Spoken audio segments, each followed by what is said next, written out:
Hey there, Rider Holder. Hello there. My name is Adam. Welcome back to the channel for Putty Inc.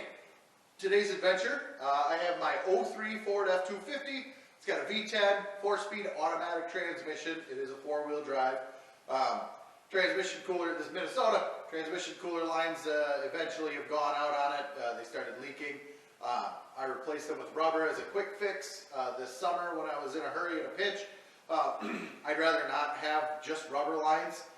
Maybe if it was one solid rubber line the whole way, but what I have is I just cut the line where it was still good, slid a piece of rubber over it, clamped it, and what we're going to do is we're going to fix it with some AN fittings and braided line. Let's get kicking.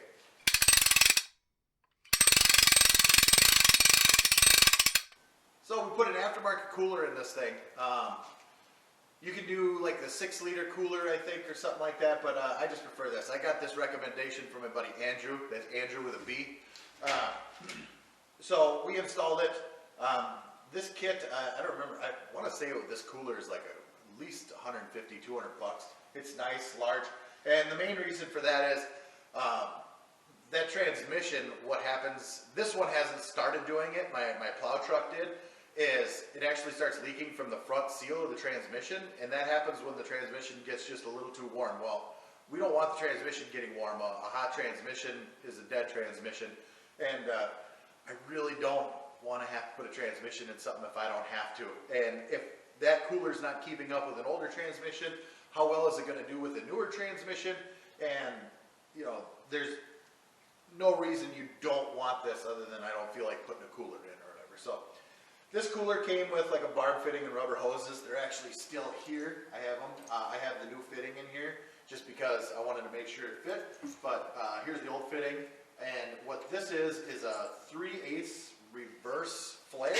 Something that I thought is what it was.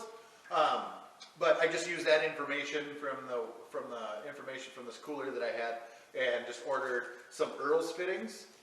They have exactly what I needed. So what do they call it here? It's a -6 to 5/8 -18 steel power, whatever. But it's a 3/8 reverse flare. It's a 3/8 line. So I've removed these. I've removed the old lines because they're rubber, and the kit actually came with, and it didn't have enough hose in it from the way you need to route it. I don't see how the amount of hose they gave you, you'd be able to do it unless you were trying to put this on the back side of the radiator. Well, that ain't happening. Mounted it low enough. I don't know. This is a great. It mounts really nice to here. I got 2 bolts here, and then I actually just zip tied it here. But this has been in there for like 2 years with no issues. You know, if you get concerned, you just replace the zip ties, I guess. But it ain't going nowhere. So what I got here is I got -6. This is Earl's braided, not stainless, just braided hose. It's got a nylon braiding over it or whatever, but it's a high pressure hose because it's steel braided on the inside, which you don't need a high pressure hose for this, but I just wanted something more heavy duty. It's like the oil and gas resistant or whatever version of it. It's what we need for this. So I've got the fitting here, which is that reverse pipe, or which is a reverse flare, or whatever the hell it is. This one was identical to the one that came in the kit, so I must have ordered the right one. And then I also have this guy here, which I found on eBay. I'll try and put something right here of what it is. But it is the correct fitting for the side of that transmission with a -6 AN end on it, male end on it. So then I ordered 4 90-degree AN fittings that go to the -6 here. So really we just got to put this in the side of the transmission, install these in the bottom of the cooler, and run the lines. Simple enough. These aren't going to rust out on us, and honestly the truck isn't going to last that long for these to even have a chance to deteriorate. We got 240 on it, something like that. Not to say it won't go 300, but you know, like, let's be real here. It's a work truck. It's gonna eventually have something happen to it. All right, all up in it, getting jiggy with it. There's the back port on the transmission. This line goes to a cooler. This is your bypass line that meets up front here in that situation. Here's the other end of it. Here's the other cooler line.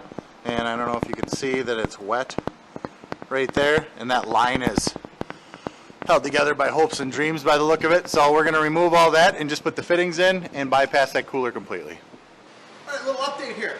So the parts I ordered from eBay, which is this guy here with a washer on it, do not fit the transmission.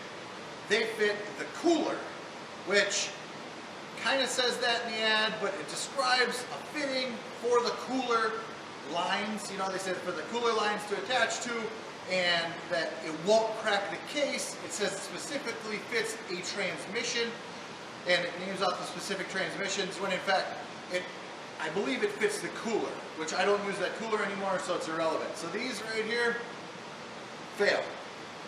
I happen to use the same fitting that fit on the cooler for the transmission itself, okay? These go through the banjo bolt. The main problem being that this thing's fucked. So what I've done here is I put a bolt through there. I'm gonna cut this off. This is steel. I'm gonna weld it up. I was looking at these deletes and all they are is a couple of spacers. Well, that's the perfect size spacer. I have the gaskets still. They look to be in good shape. They're just like plastic washers. So my hope is I will be able to get some good weld on this, reuse the banjo bolt. I'm gonna gut. This one has a resistor in it, or a valve. I intend to gut this sucker so that it's a full flow. I do believe that's possible. And then I also see on other sites something that looks like this, that's hollow, that will allow you to use a normal fitting like that. So I'll be ordering a couple of those for the other truck. Probably order one for this and replace these instead of this whole spacer idea. So get moving forward. All right, solution for the spacer here. So I cut off the end, I cleaned it up, and I noticed that the pipe that was in there must have been like brazed in there or something.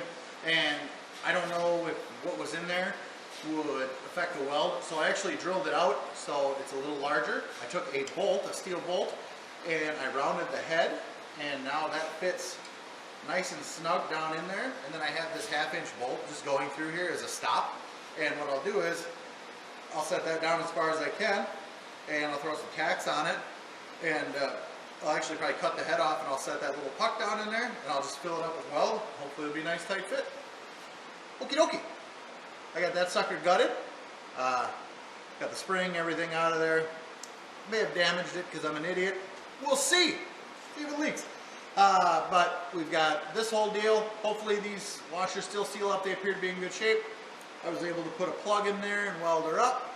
We've got our new AN fitting on the end here. So go install it, see how she works. Here we go. Spacer we made to -6 and fittings. There's the other one, same thing. Spacer we made 90° AN -6. Wires travel along, make their way up through there. Hoses continue up through that hole, pass through where the AC lines pass through. It looks like there's not a whole lot of chance of rubbing. Down to 90° AN fitting in the bottom of the cooler.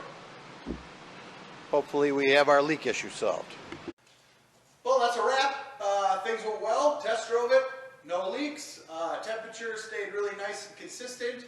I do have a gauge that's going to get put in there, but everything really got put on hold because this bad boy here, which is almost identical, is going to get the same setup, except for we're going to order the correct fittings for the transmission, so we don't have to do any sort of welding or any cobbling. You know, it feels like, because having to weld that piece up, you never know what can get distorted there and create a leak. So I prefer to just have a piece that doesn't have that banjo bolt at all, and that's available. So we're going to go ahead and grab one of those. So I hope you enjoyed the video. Go ahead and hop in the comments, tell me how I fucked up, or tell me how handsome I am. If you really like what happened here, go ahead and subscribe so you can see me doing my most excellent work. See you in the next one.